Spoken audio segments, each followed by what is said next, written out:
তুমি কেন বলছো আমার ছেলেকে বাইরে থেকে খাবার আনতে? আমি কখন বললাম আম্মা? দেখো পিৎজা নিয়ে আসছে। তোমাকে বাইরের খাবার ছাড়া হয় না? আপনার ছেলে আমাকে বলছে যেন আমার আম্মা কি খাবে বলেন। আমি কি আম্মা তো খুব পিৎজা খেতে পছন্দ করে, তাহলে তুমি পারলে পিৎজা নিয়ে এসো। আমি কয়টা নিয়ে আসবো? আমি কি তোমার ইচ্ছা, আমরা কতজন? আমি উনি বললো তো আমরা তো 3 জন। তাহলে ঠিক আছে, 3টা পিৎজা নিয়ে আসো।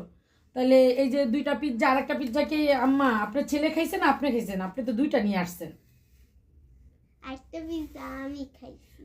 ও, তাহলে তো আপনি তো আগেই খাইয়া ফেলছেন। আর এখন আমি অর্ডার দিছি দেখা, আর আপনি আমাকে বললেন আমি কেন অর্ডার করি। তাহলে পিৎজা আনছে 3টা, আপনি তো একটা খাইয়া ফেলছেন, আর আমাদের 2জনের 2টা পিৎজা রয়ে গেছে। দেখছেন গাইস আমার শাশুড়ি কেমন?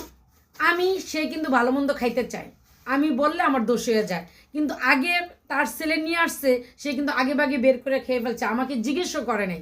কারণ আমার হাজব্যান্ডেরটা রয়ে গেছে। এখন আইনা দেখাইছে তুমি এটা অর্ডার করলা কেন? আমি তো জানি আমার হাজব্যান্ডের আমি 3টা অর্ডার করছি, তাহলে 2 পিস কেন? আর 1 পিস কই? হ্যাঁ বলে কি, বৌমা কত সুন্দর দাঁতটা বাই কইরা বলে, বৌমা আমি খেয়ে ফেলছি। আর সবাই শাশুড়িরা বৌমাকে দোষ করে, অথচ বৌমারা কিন্তু শাশুড়ির ঠিকই ভালোবাসে, কিন্তু শাশুড়িরাই বুঝে না।